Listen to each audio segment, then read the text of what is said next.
Audiolivro Justiça Divina, capítulo 61. Céu e Inferno. Em matéria de prêmio e castigo, a se definirem por céu e inferno, suponhamos-nos à frente de um pai amoroso, mas justo, dividindo a sua propriedade entre os filhos aos quais se associa, abnegado, para que todos eles se prestigiem e cresçam, de maneira a lhe desfrutarem os bens totais. O genitor, compassivo e reto, concede aos filhos em regime de gratuidade todos os recursos da fazenda divina: a vestimenta do corpo, a energia vital, a terra fecunda, o ar nutriente, a defesa do monte, o refúgio do vale, as águas circulantes, as fontes suspensas, a submissão dos vários reinos da natureza, a organização da família, os fundamentos do lar, a proteção das leis, os tesouros da escola, a luz do raciocínio, as riquezas do sentimento, os prodígios da afeição, os valores da experiência, a possibilidade de servir. Os filhos recebem tudo isso, mecanicamente, sem que lhes reclame esforço algum.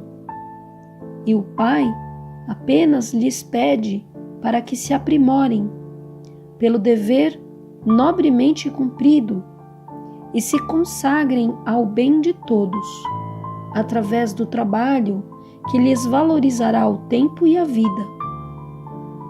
Nessa imagem, simples embora, encontramos alguma notícia da magnanimidade do Criador para nós outros, as criaturas. Fácil assim perceber que com tantos favores, concessões e doações, facilidades e vantagens, entremeados de bênçãos, suprimentos, auxílios, empréstimos e moratórias, o céu começará sempre em nós mesmos, e o inferno tem o tamanho da rebeldia de cada um.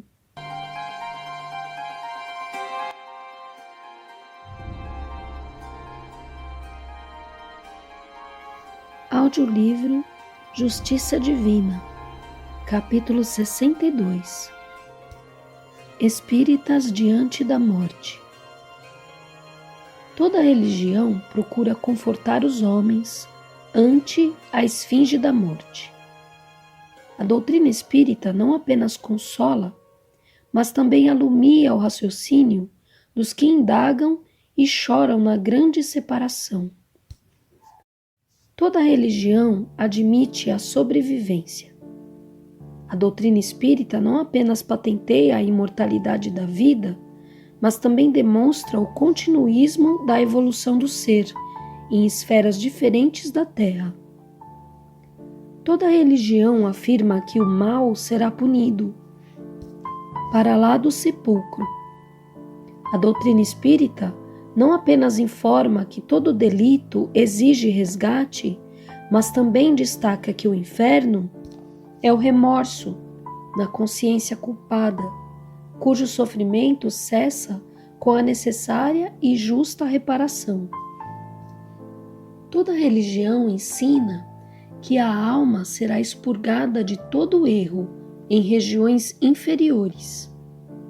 A doutrina espírita não apenas explica que a alma, depois da morte, se vê mergulhada nos resultados das próprias ações infelizes, mas também esclarece que, na maioria dos casos, a estação terminal do purgatório é mesmo a terra, onde reencontramos as consequências de nossas faltas, a fim de extingui-las através da reencarnação. Toda religião fala do céu como sendo estância de alegria perene. A doutrina espírita não apenas mostra que o céu existe, por felicidade suprema no espírito que sublimou a si mesmo, mas também elucida que os heróis da virtude não se mobilizam em paraísos estanques e que, por mais elevados na hierarquia moral, volvem a socorrer os irmãos da humanidade ainda situados na sombra.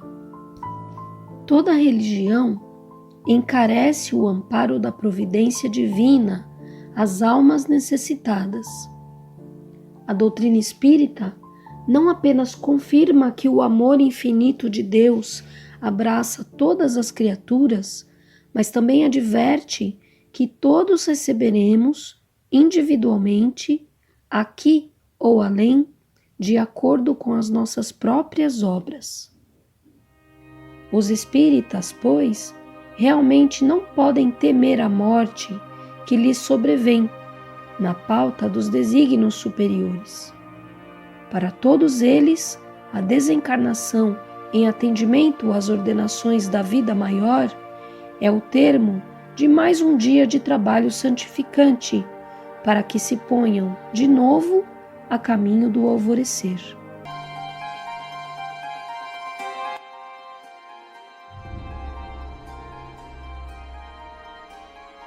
Audiolivro Justiça Divina, capítulo 63. Fogo mental. Fogo íntimo. As consciências insensibilizadas no crime só lhe sentem as chamas quando as entranhas do espírito se lhe contorcem ao peso. Todavia, basta a ligeira falta cometida para que as almas retas lhe sofram as labaredas. Figura-se látego mortífero em agitação permanente, conquanto retido no coração, imobilizando o pensamento no desespero. Agrava-nos a inferioridade, devora-nos o tempo, dilapida-nos a esperança, consome-nos as forças. É como se, depois de atacar alguém, viéssemos a tombar num recesso de nós mesmos, confundidos pelas pancadas que desferimos nos outros. O remorso é esse fogo mental, diluindo a existência em suplício invisível. Foge assim de ofender, pois embora o perdão se erija qual remédio eficaz na misericórdia divina, para as doenças que levianamente criamos, é a própria lei que, ao ferirmos alguém, caiamos, por nossa vez, inevitavelmente entregues aos resultados dos nossos golpes, a fim de que sejamos também feridos.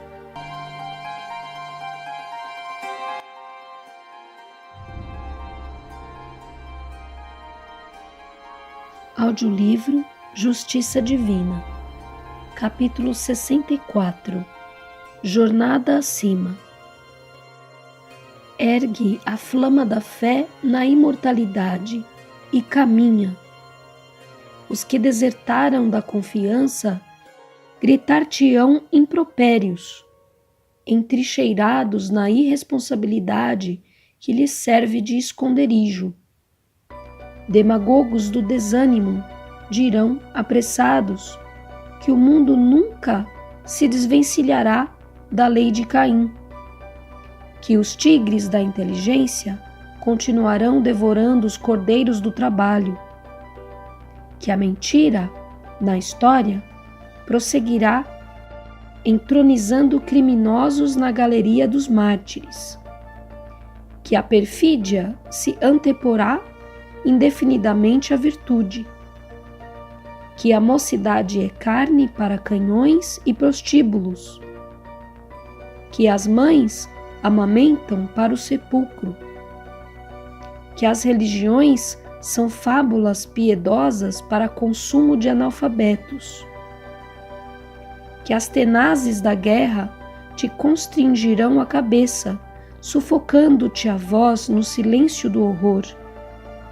Tentarão, de certo, envolver-te na nuvem do pessimismo, induzindo-te a esquecer o presente e o futuro, na taça de tranquilidade e prazer em que anestesiam o pensamento. Contudo, reflete levemente e perceberás que os transfugas do dever, acolhidos à negação e infantilizados no medo, simplesmente desfrutam a paz dos entrevados e a alegria dos loucos. Ora por eles, nossos irmãos que ainda não amadureceram o entendimento para a altura da vida, e segue adiante. Na escuridão mais espessa, acende a chama da prece, e onde todos se sentirem desalentados, fala, sem revolta, a palavra de esperança que desenregele os corações mumificados no desconsolo. Um gesto de bondade sobre a agonia de alguém que oscila à beira do abismo e uma gota de bálsamo espremida com amor numa ferida que sangra, bastam, muitas vezes, para renovar multidões inteiras. Sobretudo, nos mais aflitivos transes da provação, não percas a paciência. Não consegues emendar os companheiros desarvorados, mas podes restaurar a ti mesmo. Embora contemplando assaltos e violências, ruínas e escombros, avança a jornada acima, apagando o mal e fazendo o bem. Criatura alguma na terra escapará da grandeza fatal da justiça e da morte. No entanto, sabemos todos que a justiça, por mais dura e terrível, é sempre a resposta da lei às nossas próprias obras, e que a morte, por mais triste e desconcertante, é sempre o toque de ressurgir.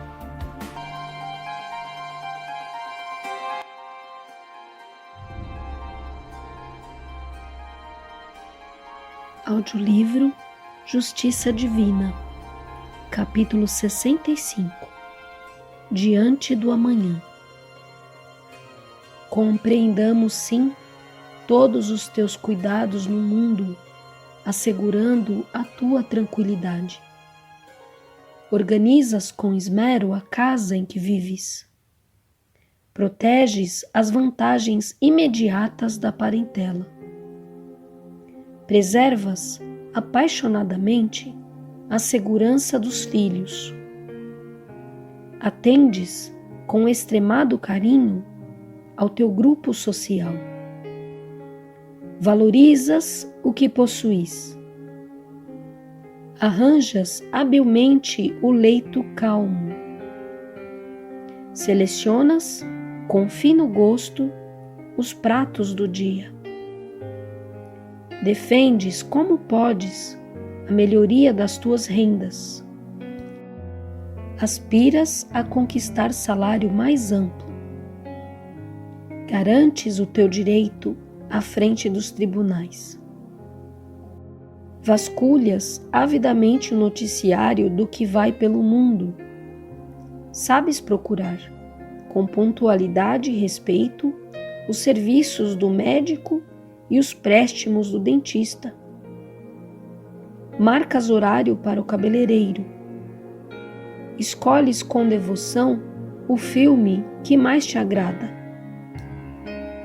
Examinas a moda, ainda mesmo com simplicidade e moderação, com quem obedece à força de um ritual. Questionas sucessos políticos.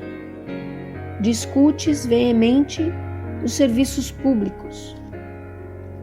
Tentas, de maneira instintiva, influenciar opiniões e pessoas.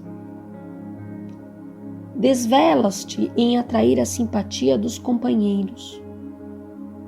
Observas a cada instante as condições do tempo, como se trouxesses obrigatoriamente um barômetro na cabeça.